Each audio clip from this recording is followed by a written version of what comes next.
أعوذ بالله من الشيطان الرجيم بسم الله الرحمن الرحيم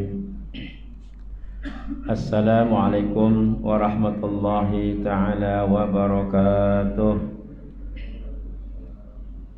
الحمد لله رب العالمين الحمد لله الذي هدانا لهذا وما كنا لنهتدي لولا أن هدانا الله نحمده ونستعينه ونستهديه ونستغفره ونتوب إليه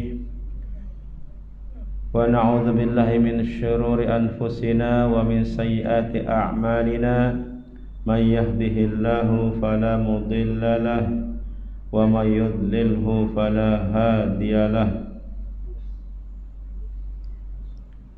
الصلاة والسلام على رسول الله سيدنا وحبيبنا وذخرنا وشفيعنا ومولانا محمد ابن عبد الله وعلى آله وصحبه ومن والاه قالوا سبحانك لا علم لنا إلا ما علمتنا إنك أنت العليم الحكيم قال رب اشرح لي صدري ويسر لي أمري واحلل عقدة من لساني يفقهوا قولي أما بعد. Yang kita muliakan Datuk Seri Panglima Dr. Haji Hasbullah Haji Muhammad penasihat kita, semoga beliau senantiasa dikurniakan kesehatan, dan begitu juga semoga kita semua para jamaah mendapatkan keafiatan, sehat zahir dan batin, untuk sekuat tenaga kita mengimarahkan masjid rumah Allah yang kita sayangi.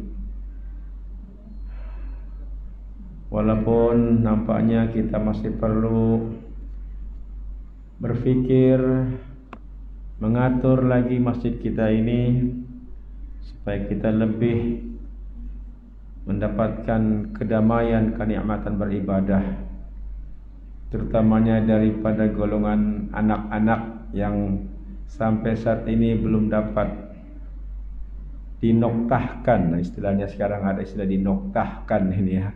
Masalah budak-budak bising bermain-main memang mengurangkan khusyuk kita lah ya. Tadi pun saya sholat di sebelah Ismail, mungkin sama dia. Budak tiba-tiba berlari kuat macam mau dilanggarnya, tapi dia break jugalah. Tapi bunyi itu aduh. Kerana lantai kita ni lantai papan lagi kan. Maka goyangannya terasa, dentumannya terasa. Jadi masih juga kita sama-samalah ya, berikan sumbangan ide fikiran. Sebab budak-budak itu ya namanya budak. Kita marah hari ini, mungkin hari ini, esok okey, tapi lusa balik lagi. Kan? Begitu jugalah. Dan pelik, aneh tapi nyata, mereka rajin. Begitu dengar azan, awal pergi masjid. Tapi begitu Imam Allah Akbar, start juga bermain. Kan? Tapi begitu Assalamualaikum, tiada, sudah dia terus pergi keluar. Jadi ini macam memang permainan lah kan. Maksudnya inilah keadaan anak-anak. Namun sebenarnya kita sudah banyak ya, maaflah ini sebagai mukadimah ini, sudah banyak kita diberikan panduan oleh ulama, oleh para da'i, para pendakwah yang sekarang dikenal kan. Dalam YouTube pun kita dengar bahwa anak-anak ini sebenarnya ada beberapa kategori, ataupun diasingkan menjadi dua jenis lah. Satu yang dipanggil sobiyun. Sobiyun itu anak-anak yang memang terlampau budak yang tidak ada perasaan lah kan. Perasaan bersalah karena buat salah itu tiada. Dimarah pun tidak diterima. Tidak faham apa itu orang marah. Itu maknanya sobi. Ini dihukumkan oleh ulama modern lah yang golongan begini memang tak layak ke masjid, belum lagi masanya. Bukan dilarang, belum masanya. Kalaupun ia dibawa, mesti bapaknya itu pegang dia itu. Dan pastikan perkara-perkara yang tidak melampau. Ya, artinya kalau ada permainan yang sikit-sikit itu kita terimalah. Tapi kalau yang melampau, ini kan ukurannya masing-masing punya penilaian lah, ya. Itulah kita paham di beberapa masjid ada yang straight. Ada straight, pengurusannya tak boleh ada budak. Saya ingat waktu saya balik kampung, di kampung sana, oh rupanya budak hanya untuk sembahyang saja. Kalau ada baca Yasin, tidak boleh. Dimarah tuh, keluar. Satu orang pun tidak ada budak tuh. Dan itu sudah menjadi hukum. Kalau ada bacaan doa, selamat, tahlil, tiada budak-budak. Itu di tempat sana lah. Mananya disesuaikan dengan keadaan. Mungkin budak-budak itu memang terlampau teruk. Sampai ke tahap mungkin bising, berebut makanan, kan. Termasuklah ketika sholat Jumat. Ini sudah rahasia umum nih. Semua jamaah tahu nih. Jamaah daripada friendship, daripada teman jambu. Tahu nih, Masjid As-Salam budak bising. Jumat budak bising. Ada cara Bilal memberi makluman, tidak berkesan. Ada lagi kaedah dibilang khatib suruh mengingatkan. Ya, tapi khatib ini sebenarnya bukan menjaga budak, Sehingga ada satu, ya terus terang Nifsa Ikhwan mencadangkan budak-budak di bawah saja itu kalau Jumat, di bawah. Tapi di bawah mesti ada yang jaga juga. Kalau di bawah tidak yang jaga, demonstrasi itu di bawah tuh, ya. Demonstrasi juga tuh. Pada saya di ataskah di bawahkah memang karena ada security dia tuh. Saya ingat dulu di SUI Petagas kan, yang di Kampung Petagas itu diwajibkan sholat asar di masjid, sebab masjid bersebelahan saja. Tapi budak-budak sholat di depannya ustazah dengan rotan panjang. Ustazah itu udah sembahyang lah, menjaga saja kan, barulah senyap semua. Nah, saya kadang-kadang terpikir, berangan-angan juga, kita buat kursus bukan untuk dewasa, untuk anak-anak. Matlamatnya sholat diam, itu saja. Sholat diam, maksudnya tidak main. Pandai tidak pandai baca itu lain kira. Yang penting daripada Allah Akbar sampai salam, diam, tidak ada gerakan lain. Kalau itu dapat, lulus lah itu, dapat sijil untuk anak-anak. Ya, inilah sebagai mukadimah. Maaf lah, mungkin ini ada kesan juga lah tadi, sebab memang begitu. Saya agak terganggu sedikit lah. Tapi saya rasa ramai pun terganggu, ya. Jadi ini maknanya satu orang Indonesia cakap PR, pekerjaan rumah untuk kita, homework lah, memikirkan apa lagi. Ada yang mencadangkan, maaflah, terus terang Ustaz Mukti sudah cadangkan kalau boleh dikurung, ada bilik khas di belakang itu dibuat cermin kah begitulah, macam ada konte khas anak-anak. Jadi kalau bising pun suaranya tidak sampai terdengar. Adakah itu cara terbaik? Itu boleh dibincang lah macam mana caranya. Tapi ada juga anak-anak yang oke, macam ini dua orang nih oke, duduk macam orang tua-tua nih kan. Badan boleh kecil, tapi pikiran kena dewasa. Itu yang pentingnya, anak-anak mesti tahu pergi masjid ada adab. Ini masjid, bukan padang. Jangan-jangan ini pasal warna hijau nih, ingat rumput kali ini. Lari-lari kan, dia punya minda lah kan. Dan macam jemaah kita, alhamdulillah, kalau ada anak kecil bapaknya standby, oke. Jangan sampai bapak tidak peduli. Sama apa?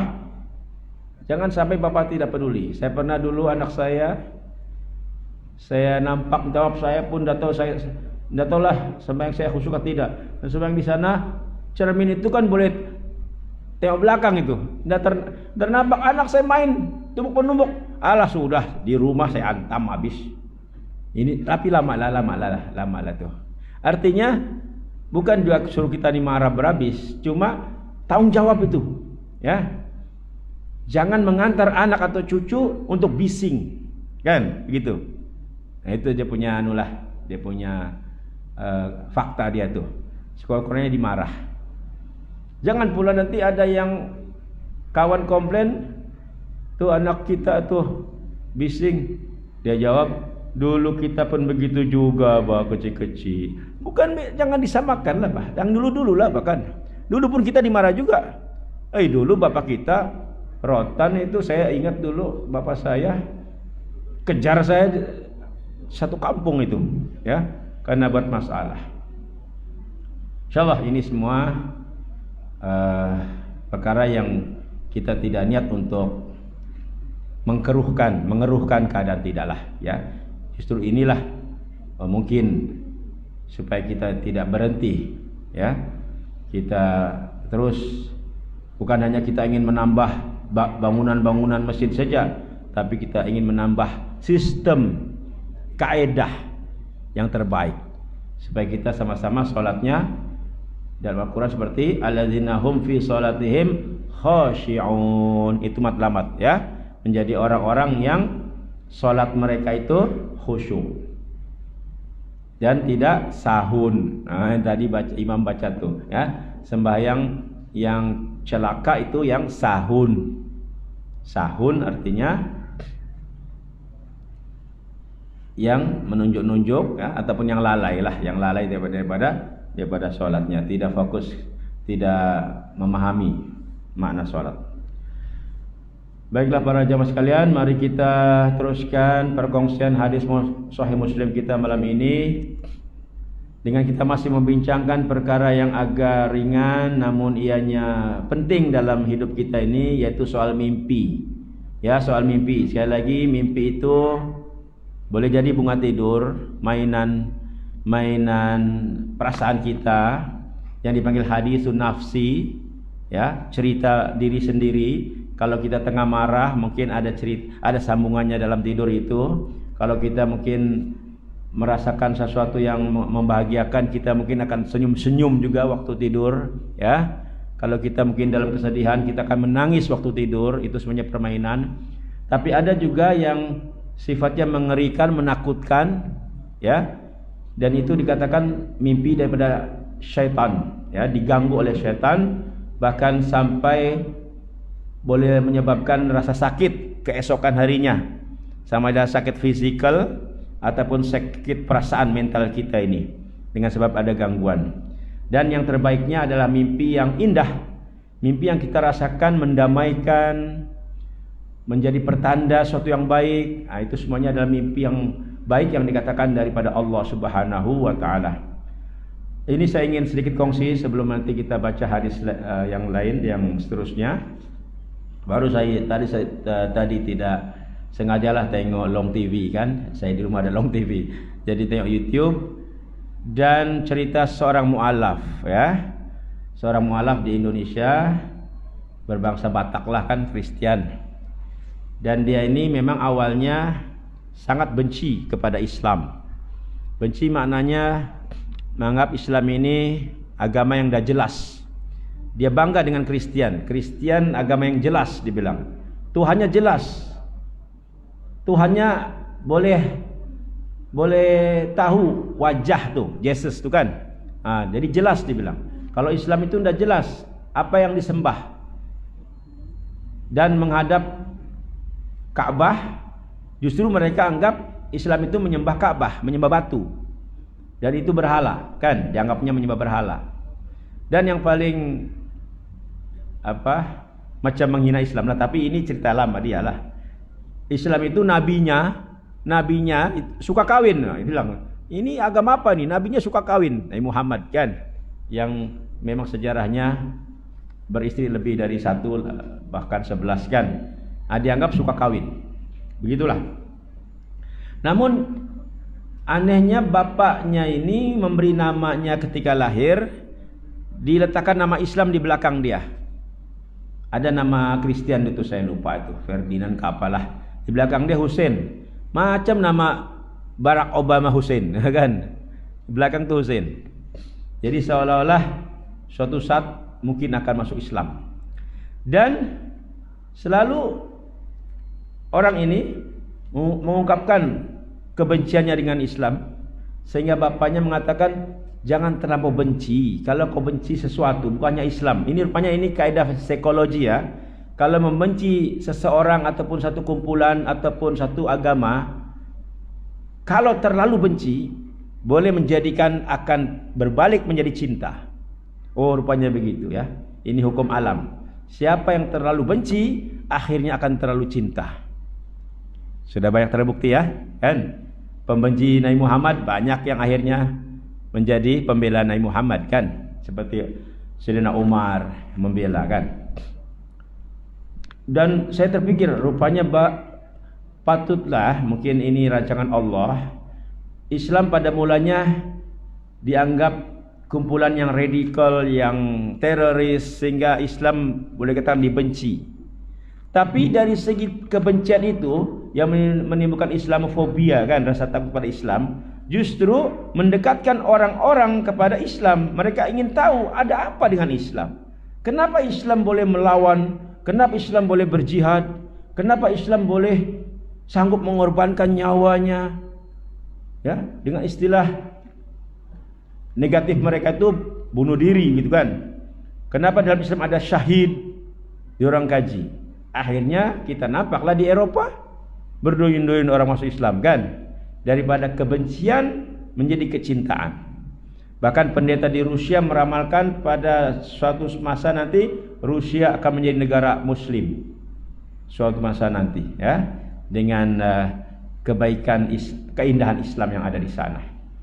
Jadi, singkat cerita, orang ini sudah berkawin, ya, sudah ada anak, dan ada masalah dengan keluarganya sehingga bercerai. Daripada perceraian ini menyebabkan dia berhijrah daripada Sumatera itu ke Jawa lah. Di Jawa ini dekat Jakarta sana, di Bekasi. Lalu di sana bekerja di sebuah restoran kepunyaan orang Kristen, ya. Namun restoran itu restoran halal lah, kalau di sana biasalah orang Kristen tapi sajiannya halal. Nah, disitulah bertemu dengan karyawan ataupun pekerja yang beragama Islam. Dari situlah mulai timbul dialog, dan akhirnya sampai ke tahap itulah Islam ini agama dah jelas. Dia berdebatlah dengan kawannya itu. Tapi kawannya bukan jenis yang memaksa gitu, kan. Bahkan yang kawannya pun kadang-kadang tidak tahu jawabannya.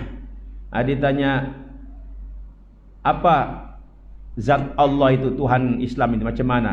Dia kata saya pun tidak tahu macam mana mau jelaskan. Tuhan itu ada, tapi tidak boleh kita nampak. Dia umpamakan seperti udara.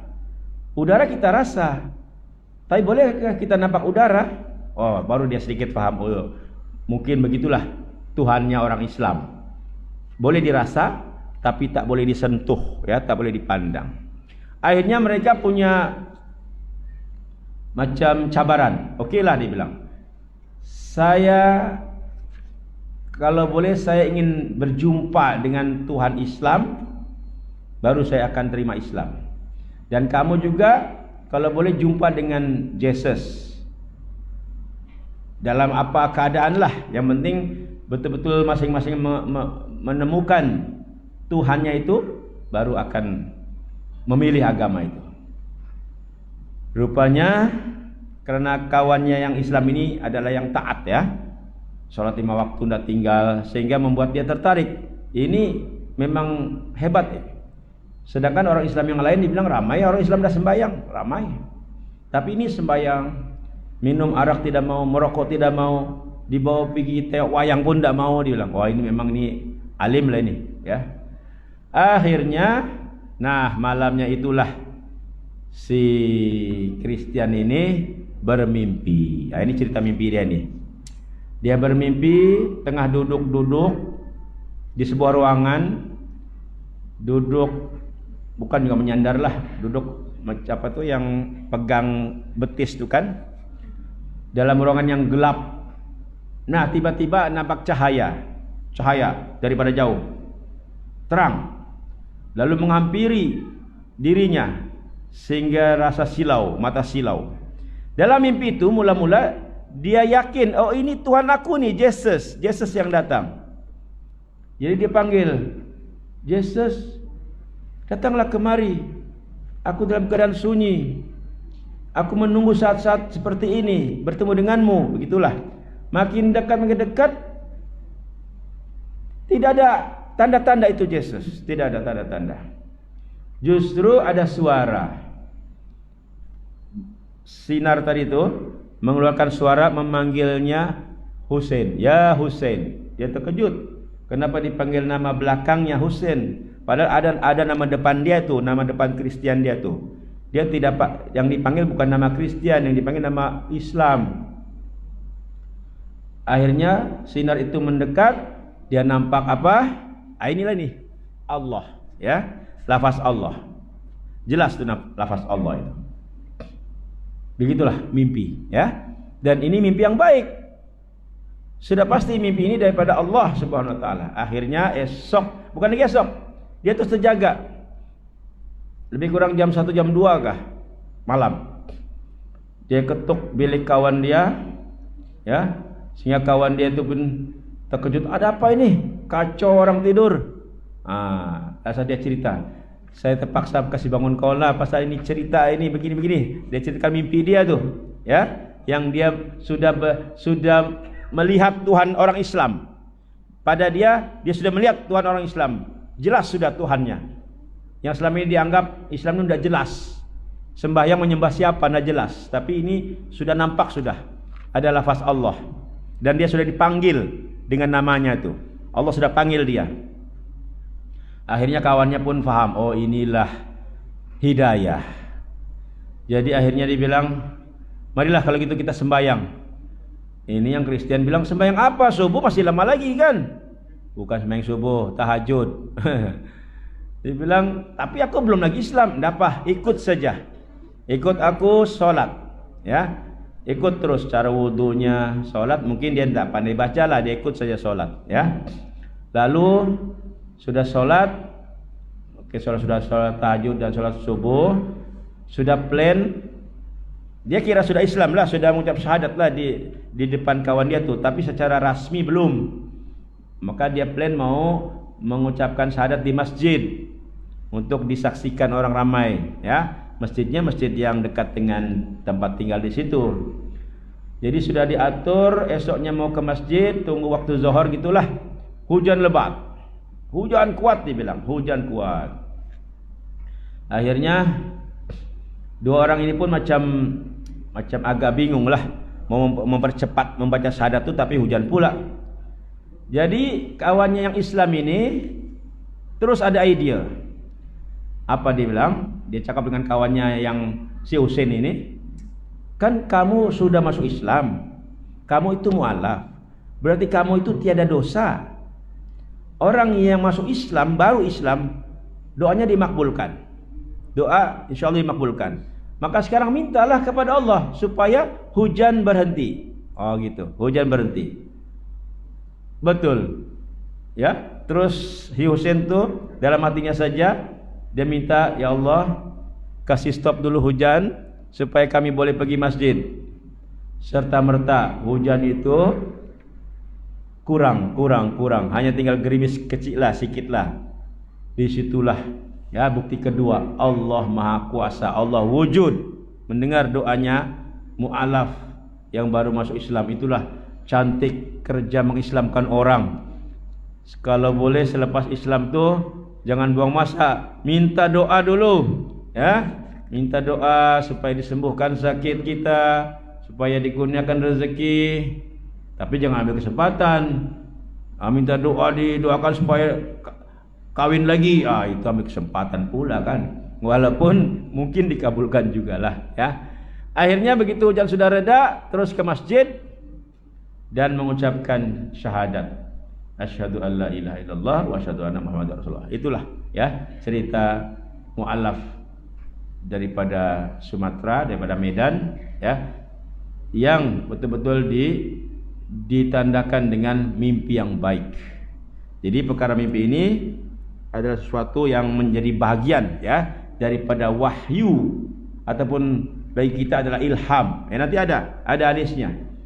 Dia berapa peratus daripada wahyu. Seperti wahyu yang diturunkan kepada para nabi, ya, terutama Nabi Muhammad sallallahu alaihi wasallam. Baiklah, kita sambung ya hadis berikut berkenaan dengan mimpi ini, terutamanya mimpi buruk, ya. Satu lagi ada kaidah kalau kita mengalami mimpi buruk, apa yang kita patut buat. Mari kita sama-sama perhatikan. An Jabir an Rasulillah sallallahu alaihi wasallam annahu qala idza ra'a ahadukum ar-ru'ya yakrahuha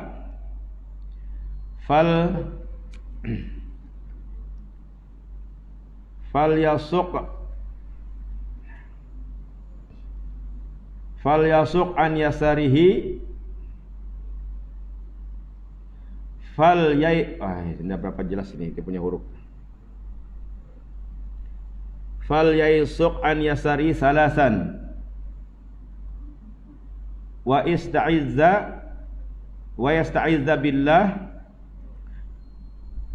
minasyaiton salasan walituhawila an jambihi alladzi kana alaih au kama qala, ya, saya katakan au kama qala atau seperti yang disabdakan oleh Rasulullah sallallahu alaihi wasallam. Mungkin bacanya kurang tepat, tapi au kama qala atau seperti yang disabdakan oleh Rasulullah sallallahu alaihi wasallam.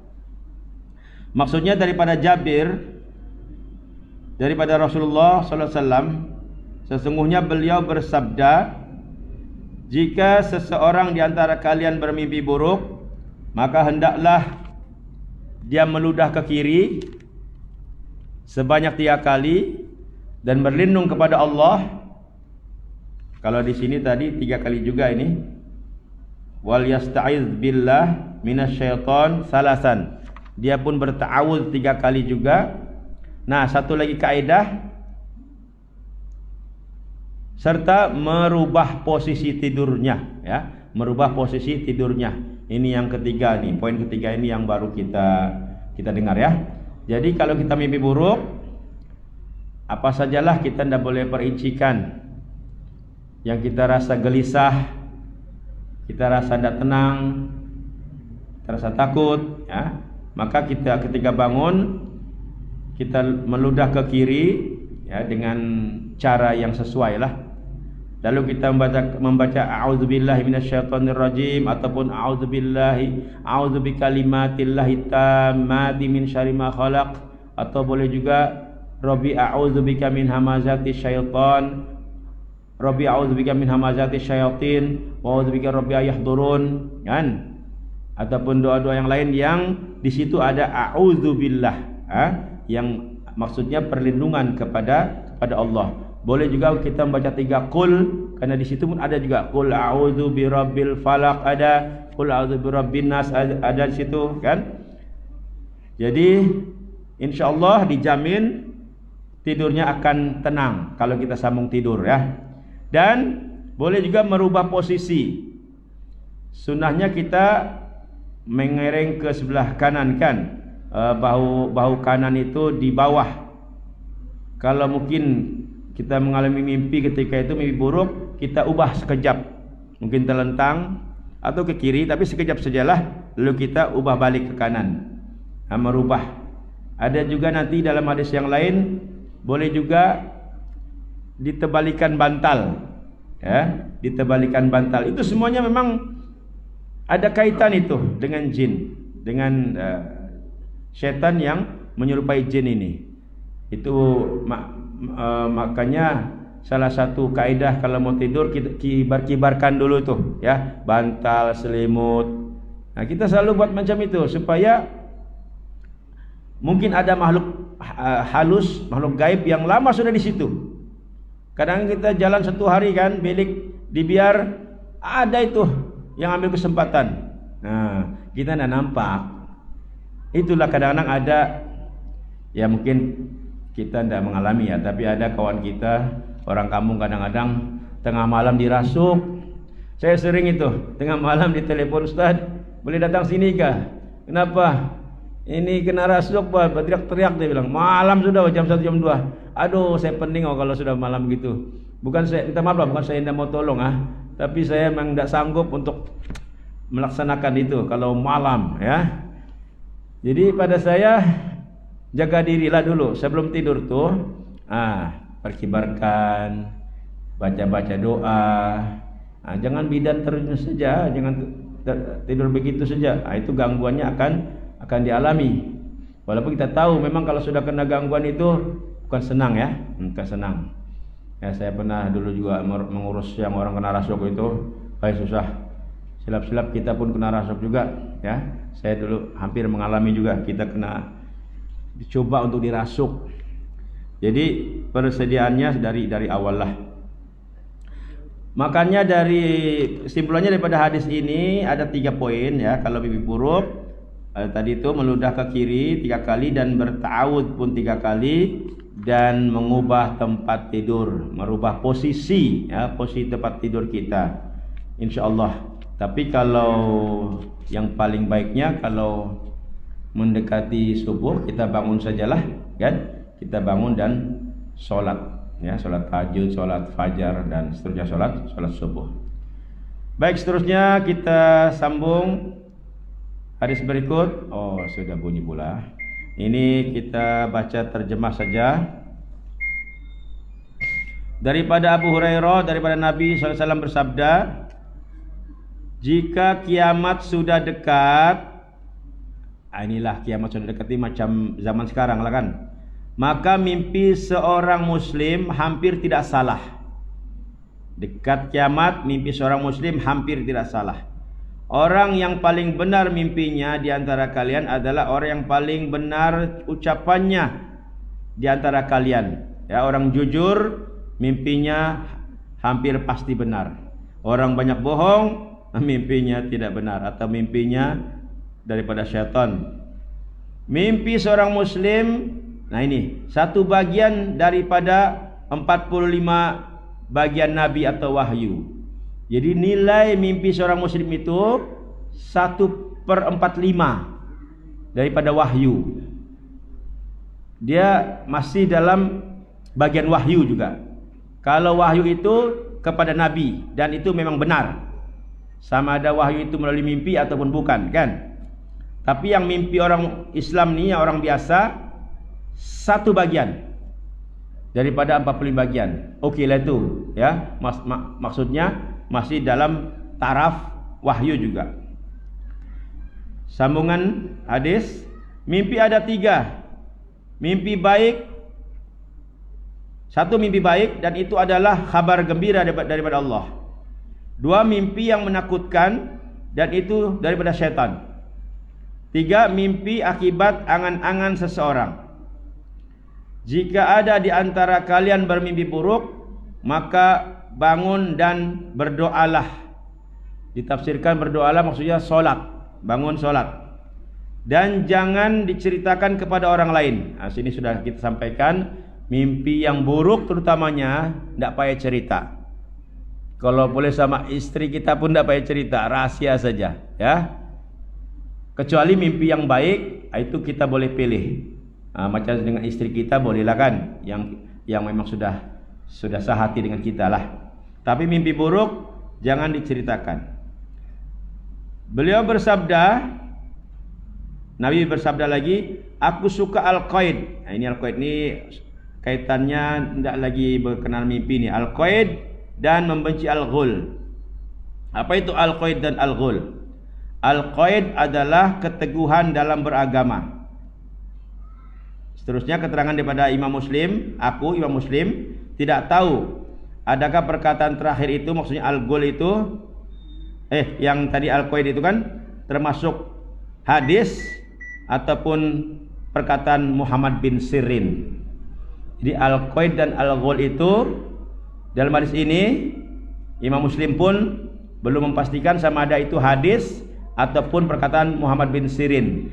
Muhammad bin Sirin adalah seorang tabi'in yang juga perawi hadis dan dikenali sebagai orang yang pandai mentafsirkan mimpi pada zamannya. Nah itu. Jadi Ada orang yang biasa mentafsirkan mimpi, Muhammad bin Sirin, dan mungkin zaman sekarang pun ada juga ya. Dan dulu kita kenal Nabi Yusuf alaihissalam, selain dia pun bermimpi dan akhirnya dia juga pandai mentakwilkan mimpi. Kita pun boleh mentakwilkan mimpi ya dengan cara yang benar, tapi kita kena mempunyai ilmu lah ya, ilmu tafsir, ilmu bahasa Arab, dan yang pasti akhlaknya juga kena baik, terutamanya ucapannya sentiasa benar, jujur, tidak ada dusta dalam setiap bicaranya. Insyaallah ini yang boleh disampaikan malam ini. Kita akan sambung pada minggu depan. Wallahu a'lam bissawab. Allahumma amin ya Allah. Bismillahirrahmanirrahim. Alhamdulillah wassalatu wassalamu ala Rasulillah sayyidina Muhammad wa ala alihi wa sahbihi ajma'in. Allahumma arzuqna mutaba'atan Nabi sallallahu alaihi wasallam awalan wa akhiran wa zahiran wa batinan wa qawlan wa fi'lan wa ibadatan wa amalan salihan ya arhamar rahimin. Rabbana ij'alna muqimis salah wa min dzurriyyatina rabbana wa taqabbal du'a. Walhamdulillahirabbil alamin. Wassalamualaikum warahmatullahi wabarakatuh.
Allahu Akbar, Allahu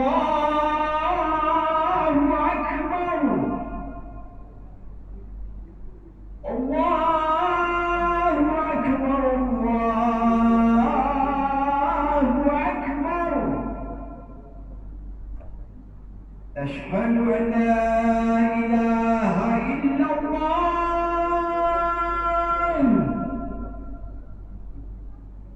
Ashhadu an la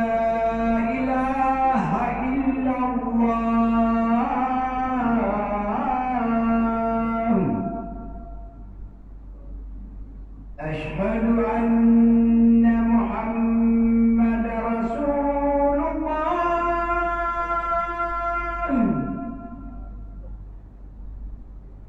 أشهد أن محمد رسول الله.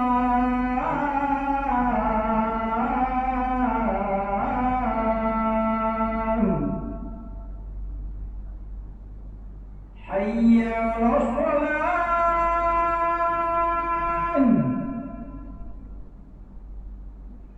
حي على الصلاة.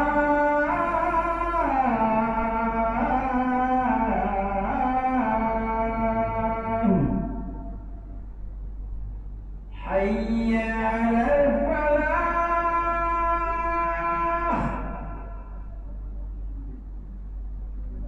حي على الفلاح.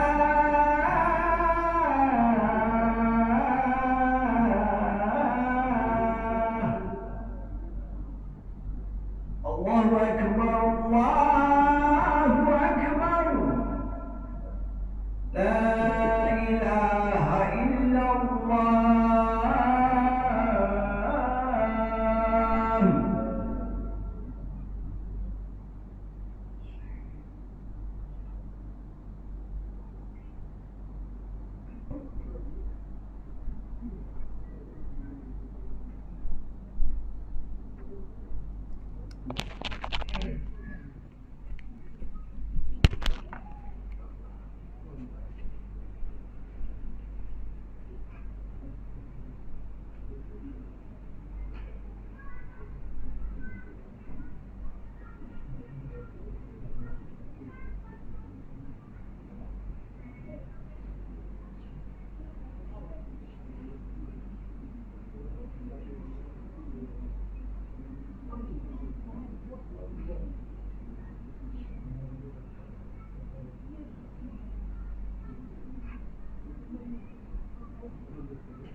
أشهد أن لا إله إلا الله أشهد أن محمدا رسول الله حي على الصلاة حي على الفلاح قد قامت الصلاة قد قامت الصلاة الله أكبر الله أكبر لا إله إلا الله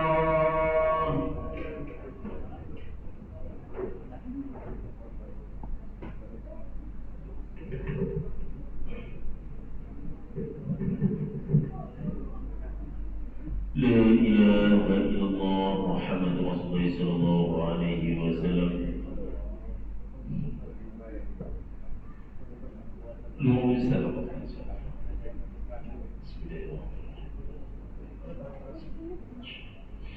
الذي يوسوس في صدور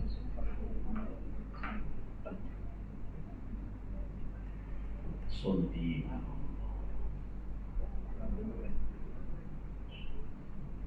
الله